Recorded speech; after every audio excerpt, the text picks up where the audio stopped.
السلام علیکم ورحمۃ اللہ۔ اکثر لوگوں کی شکایت ہے کہ جی برے خواب آنا نہیں بند ہو رہے، روز خواب آتے ہیں، اتنا ڈرتے خوابوں سے، اتنا ڈرتے ہیں کہ ہمیں جب سونا ہوتا ہے تو ہمیں یہ خوف ہوتا ہے کہ آج پھر برا خواب آئے گا۔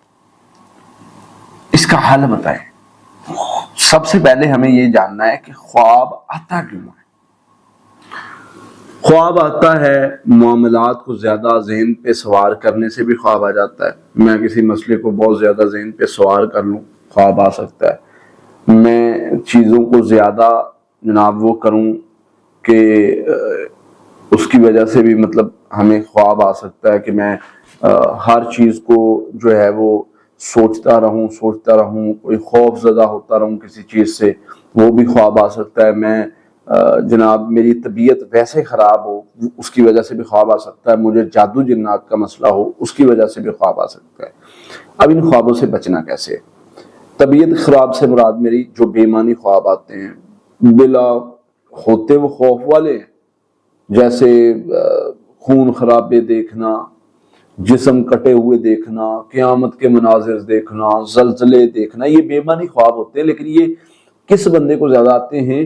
لوگ کہتے ہیں یہ آنے خواب یہ اس طرح کے آنے رکتے ہی نہیں ہیں۔ تو جس بندے کے ساتھ کوئی بیماری یا کوئی سٹمک ایشو یا اس طرح کے کچھ مسائل ہوتے ہیں نا، ان کو اس طرح خواب آتے ہیں، تو ان کو اپنی بظاہر زندگی پر کام کرنا ہوتا ہے۔ دوسری قسم جو خواب برے ہوتے ہیں، شیطانی اثر کی وجہ سے آتے ہیں۔ نبی صلی اللہ علیہ وسلم نے شیطان تمہارے ساتھ خواب میں آ کے کھیلتا ہے۔ ایون ایک صحابی نے ذکر کیا، اللہ کے نبی صلی اللہ علیہ وسلم مجھے خواب میں میرے ساتھ مطلب میں ڈر جاتا ہوں، مجھے وحشت زدہ کرنے والے خواب آتے ہیں۔ تو اللہ کے نبی صلی اللہ علیہ وسلم نے فرمایا کہ تم کچھ چیزیں بتائیں اور فرمایا کہ یہ پڑھو، اور وہ دعا بتائی۔ وہ دعا کون سی تھی؟ اعوذ بکلمات اللہ التامات من غضب وعقاب وشر عباد من همزات الشیاطین یحضرون۔